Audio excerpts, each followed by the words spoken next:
Anxiety.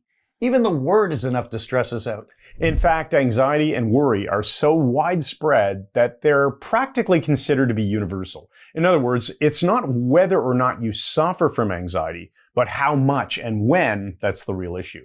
So what exactly is it, and what, if anything, can we do about it?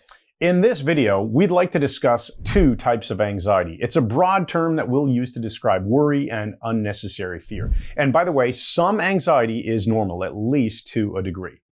The first type is the one that many people suffer from, and it's plain old worry. The worry is characterized by what if kind of thinking that can run from simple concern to catastrophizing. So naturally, when life throws us an unexpected curve that affects our finances or health, worry is a pretty normal place to go. It's quite natural to have feelings of concern if we're unable to pay our bills, put food on the table, or hang on to our jobs. In these examples, worry and anxiety can actually be a powerful motivator.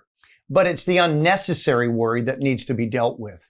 When worry is unable to provide a solution, it serves no purpose at all and can ruin your sleep and ravage your health. This is the kind of anxiety that keeps our minds spinning round and round with no solution in sight.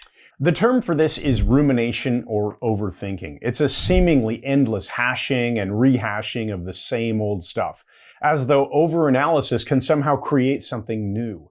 It causes change in our brain and blood chemistry as stress chemicals like adrenaline and cortisol are released, causing us to feel even worse. The good news is much worry is actually treatable, and in order to understand the solution, you first need to understand what's happening in your brain when you worry without end. Fortunately, neuroscience provides us with a good explanation, and it's something called neuroplasticity, which is the brain's ability to literally rewire itself. When we habitually run a pattern such as our own personal anxiety program, we begin to form actual pathways in our brains. If you imagine a path through a forest, this will make sense. At first, the path is faint and difficult to see and walk upon. However, over time and through repetition, the path becomes much more deeply ingrained and distinct and very easy to travel on. It's the same with our brains. When we form neural pathways, they get stronger through usage. The more we use them, the easier it gets, and we begin to use them automatically. But like the path in the forest example, if we stop using the path, it'll become overgrown and eventually fade away completely. That's because the path must be used in order to be maintained. If we take a different path, the old one cannot stay active for long. So here's all you have to do. As soon as you detect you're running your usual worry pattern, you have to immediately shut it off and substitute a different idea. The best way to do this is to hold up your hand and literally say, "Stop!" Push the idea away from you as though it was an actual physical picture. Then say something positive in its place. Now, obviously, there are places this response wouldn't be appropriate, like in a crowded shopping mall. Okay, so here's an example. If a person is habitually worried and anxious when a family member is running late, an anxiety pattern starts to run. Perhaps a parent looks at the clock and begins to think the worst has happened. She's half an hour late. I'm sure she's been in a car accident, or I would have heard from her by now. Perhaps she's sick or has been abducted.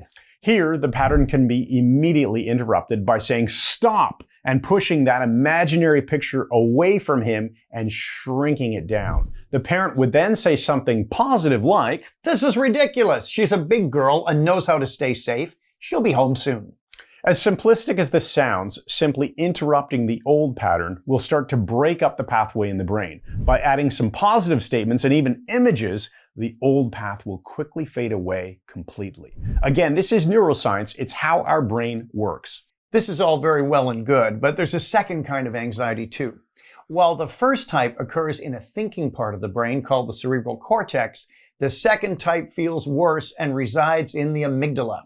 This amygdala governs something you might have heard of, the fight, flight, or freeze response. When a danger becomes sudden or severe, like being in an earthquake or being attacked by a wild animal, we either run, fight to the death, or simply become paralyzed with fear and hope it'll go away. The amygdala response is great in life or death situations, but not so useful for the normal stresses of life. And you can tell when it's the amygdala that's involved because it will cause a powerful fear that you can feel in your body. The amygdala response goes way beyond rumination and can lead to the worst fear of all, the panic attack. When this type of body fear occurs and there's no actual danger, the best thing you can do is shut it off as soon as possible, allowing for the response to dissipate. Amazingly, if you act right away, this isn't too difficult to accomplish, and the secret is to change your breathing. Something known to martial artists and yoga practitioners for thousands of years. When we change our breathing, everything in our physical response changes too. Here's how you do it. Simply breathe in for a 7 count and out for a count of 11. Focus on your breathing, stay relaxed, and continue until you calm down. This kind of breathing will send a signal to your brain telling it that everything's okay, and you'll soon be feeling better.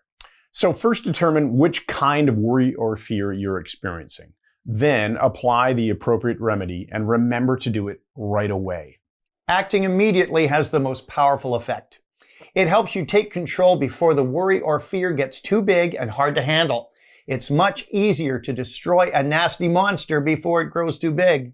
When you begin to apply these methods, the results will probably surprise you as you quickly take control of your own thoughts and anxious fears.